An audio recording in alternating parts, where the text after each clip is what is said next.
Welcome back to the World Model Podcast. Throughout this season, we have seen champions for the power of world models. We've explored the potential to revolutionize science, industry, and even our understanding of reality. But today, we must perform a vital intellectual duty. We must explore their limits. For any tool, understanding its boundaries is as important as understanding its capabilities. There are fundamental reasons why a perfect, complete world model of our universe may be forever beyond our reach. The first and most famous limit is chaos. Many systems in nature are exquisitely sensitive to initial conditions, the so-called butterfly effect. While a world model might be able to simulate a chaotic system in the short term, its long-term predictions are inherently impossible. The tiniest error in measuring the current state, a rounding error in the 10th decimal place, will lead to a completely different future. This means that perfect prediction of the weather, the stock market, or any complex social system is not a question of computational power, it is mathematically forbidden. Then there is the quantum world. At the subatomic scale, the universe is not deterministic, it is probabilistic. Events like radioactive decay are fundamentally random. You can know the probability, but you can never predict the exact moment of decay for a single atom. Any world model that hopes to simulate reality at its most fundamental level must therefore incorporate genuine randomness. Its predictions would be ensembles of possibilities, not single determined outcomes. This inherent interdependency is built into the fabric of reality.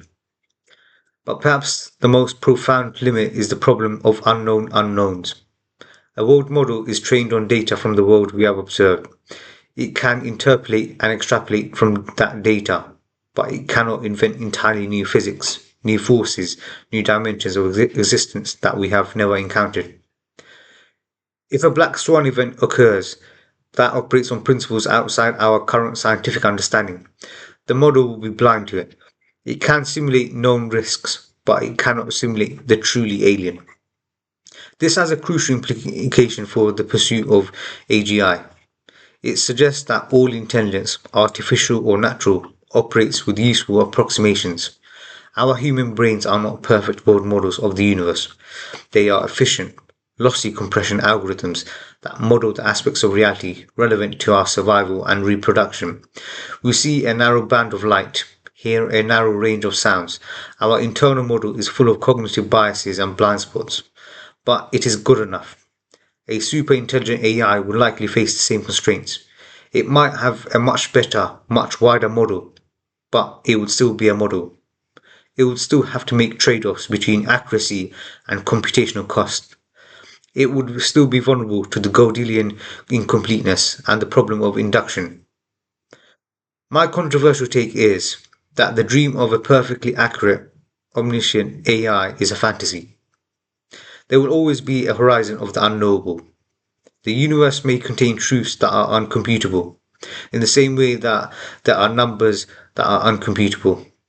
The ultimate world model may not be a perfect reflection of reality, but simply the most useful and powerful approximation that is computationally possible. This is not a reason for despair, but for humility. It means that surprise, discovery, and the mystery of existence are not temporary conditions to be solved by better technology. They are permanent features of a complex, chaotic, and fundamentally uncertain cosmos. Our world models will get astoundingly better, but they will never be finished. And this brings us to a fundamental question about the nature of these models. If they are approximations, where do they come from? In our next episode, we will argue that a true world model cannot be built from data alone.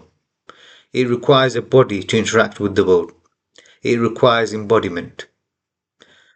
This has been the World Model Podcast. We respect the power of the tool by understanding its limits. Subscribe now.